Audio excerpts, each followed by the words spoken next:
ঘটনাটি ঘটেছিল আমাদের গ্রামের রফিক মিয়ার সাথে। তিনি একদিন রাত করে বাড়ি ফিরছিলেন। তখন রাত 12:30 কি 1টা বাজে। যেহেতু গ্রাম সাইড, তাই অনেক আগেই সবাই ঘুমিয়ে পড়েছে।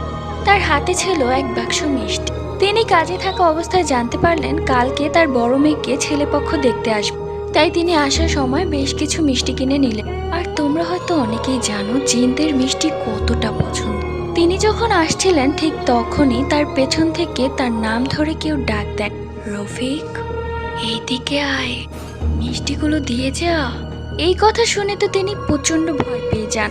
যেহেতু তিনি গ্রামের ছেলে, এসব ভৌতিক ব্যাপারগুলো সে আগেই জানত। সে পেছনে ঘুরে না তাকিয়ে সেই বাক্স থেকে দুটো মিষ্টি বের করে নিচে রেখে সামনে হাঁটা ধর। কিছুক্ষণ পর তিনি শব্দ পেলেন যে পেছনে একদল কুকুর সেই মিষ্টিগুলো ঝাপটে ধরে খাচ্ছে। এর মধ্যে কমেন্ট করেছে বাংলাদেশ থেকে রিয়া হাওলাদার। তোমরাও কমেন্ট করে